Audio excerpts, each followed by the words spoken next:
काल त्यांची काही मिटिंग झाली जनमोर्चाची, त्याच्यामध्ये त्यांनी काही ठरवलं. तर ते काही मला माहीत नव्हतं ते काय कशासाठी मिटिंग आहे काय, मला त्याची काही कल्पना नव्हती. आणि त्यांनी ते काल जाहीर केलं असं त्यांनी मला सांगितलं. तर म्हटलं ठीक आहे, आता तुम्ही जाहीर केलं आहे तर बघा काय होतंय ते. माझी भूमिका अशी स्वतःची तरी अशी आहे आज की आज सगळ्यांनी मिळून जे आहे जास्तीत जास्त फोकस जो माझा राहणार आहे तो हे ओबीसीचं आरक्षण कसं वाचवायचं, कोर्टातून शासनाच्या माध्यमातून लोकांच्या माध्यमातून हे आरक्षण कसं वाचवायचं हा प्रयत्न आमचा आहे. आज सुद्धा हायकोर्टामध्ये बाळासाहेब थराटे यांनी जी काही केस टाकलेली आहे की या सगळ्या तेली माळीस कोळीस सगळे कुणबी वगैरे जे आहेत यांना ओबीसीच्या बाहेर काढा वगैरे अशी काहीतरी ती केस आहे. आज सुद्धा ती केस होती हायकोर्टात. आता ती 20 तारखेला ती केस त्यांनी ठेवलेली आहे. आणि नाही आज आमची केस होती, सॉरी मी जरा आज आम्ही जे काय आमच्यातर्फे ही जी काय ओबीसीची जी काही केस होती 20 तारखेला की हे जे काही चाललेलं आहे आणि बॅकडोर एंट्रीज असतील किंवा वेगवेगळ्या पद्धतीनं जे आहे आक्रमण होत आहे ओबीसीच्या आरक्षणावर, त्या संदर्भातली आमची केस होती. आज त्याला 20 तारीख त्यांनी दिलेली आहे. आणि उद्या जे आहे ती बाळासाहेब थराटेची केस ती परत उद्या लागलेली आहे की ज्याच्यामध्ये त्यांनी म्हटलेलं आहे की या सगळ्या जातींना ओबीसीच्या बाहेर काढा.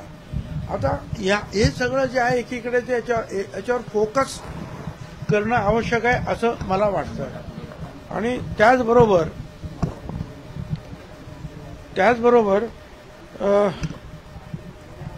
आम्ही ज्या रॅलीज घेतो त्याच्यामध्ये सर्व पक्षाचे लोक असतात.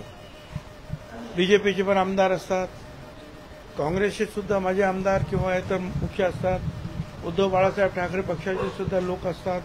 हे सगळे लोक जे आहेत आज एकत्रित सर्व पक्षातले ओबीसीचे लोक जे आहेत एकत्रित जे आहेत या सगळ्या बाबतीमध्ये आरक्षण वाचवण्यासाठी आमच्याबरोबर येत आहेत, रॅलीमध्ये बोलत आहेत, सहभागी होत आहेत. आणि मग अशा वेळेला जर आम्ही नवीन पार्टीचा जर काही विचार केला तर ही सगळी मंडळी जी आहे हे काय करणार मग. त्याच्यामुळे जे आहे कदाचित जे आहेत वेगवेगळे जे आहेत मतप्रवाह आणखीन वेगवेगळ्या पद्धतीनं व्हायला सुरुवात होईल. आणि आज जे ओबीसी जे आहे सगळे एकत्र येत आहेत तिथे कुठे खंड पडेल का याचा सुद्धा विचार करायला हवा. त्यामुळे आज मी स्पष्ट सांगू इच्छितो, आज आमचा संपूर्णपणे आमचा फोकस, माझा फोकस सर्व पक्षांचे सहकार्य घेऊन सरकारमध्ये सुद्धा पक्षाच्या मध्ये जे ओबीसी असतील किंवा आमची बाजू मांडणारे लोक असतील त्या सगळ्यांचं सहकार्य घेऊन हे ओबीसीवरचं आक्रमण थांबवणं याला जास्तीत जास्त जे आहे आपण त्याच्यावर लक्ष दिलं पाहिजे, थ्रस्ट दिला पाहिजे, फोकस त्या विषयावर करायला पाहिजे अशी माझी भावना आहे. बाकी लोकशाही आहे, मग ते कुणाला काय करायचं आहे कुणाला काय करायचं त्याला मी काही विरोध करू शकत नाही. आपण ओबीसीचं मी सांगितलं ना लोकशाही आहे, ज्यांना जे जे काही करायचं आहे ते करू शकतात. परंतु माझं स्वतःचं मत असं आहे की आज जास्तीत जास्त पूर्ण ताकद सर्व पक्षातल्या ओबीसी आमदार असतील, नेते असतील, त्यांची ताकद ओबीसी आरक्षणाच्या बाजूनं उभी करणं गरजेचं आहे.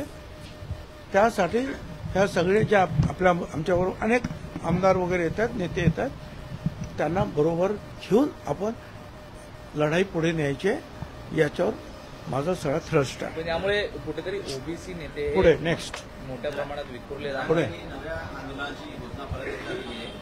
त्याच्यावर उत्तर दिलं मी सर. आणि मी माझं मत काय ते पण सांगितलं.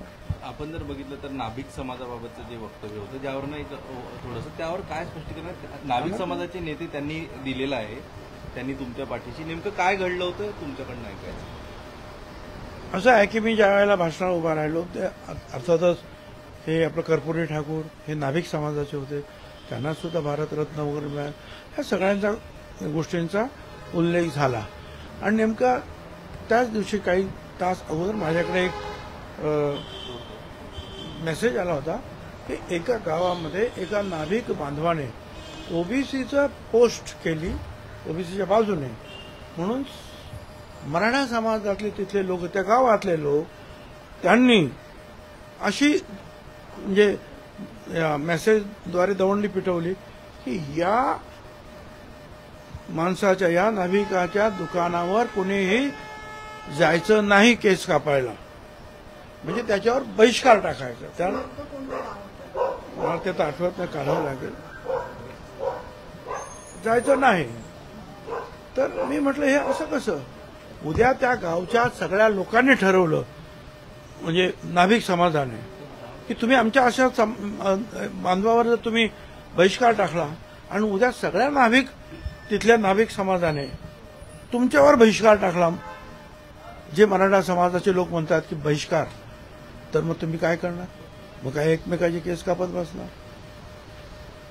त्या गावापुरता हा प्रश्न होता आणि नाभिक समाजाची बाजू घेऊन मी बोललो होतो की अशा प्रकारे बहिष्काराची गोष्ट कुणीही बोलता कामा नये, त्याचा उलट परिणाम सुद्धा होऊ शकतो.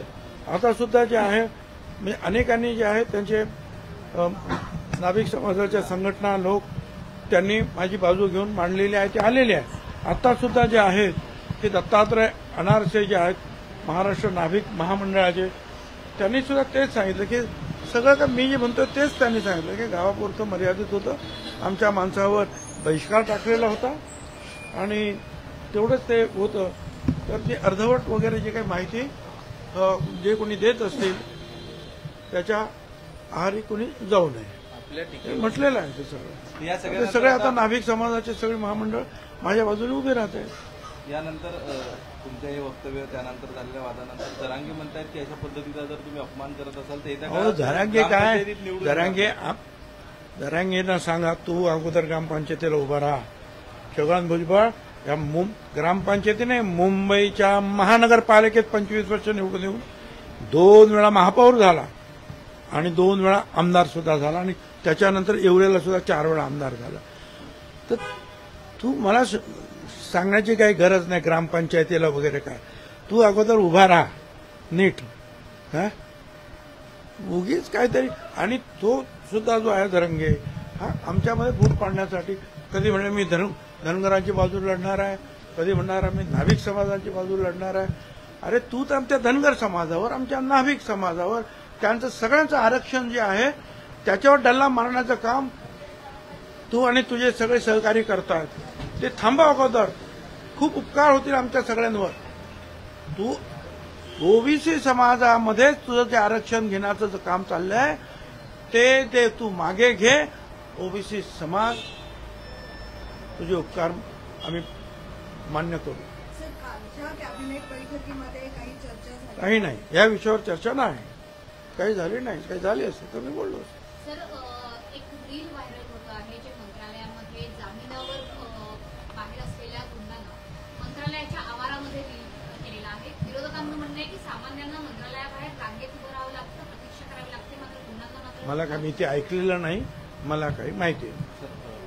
आणि मला ज्या गोष्टी माहिती आहे त्या प्रश्नाची मी उत्तरं देईन. सगळ्या प्रश्नाची उत्तरं ज्या तुम्ही इतर लोकांकडून घ्या.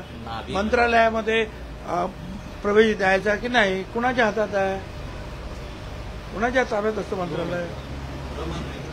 जीएडी वगैरे कोण असतील ना,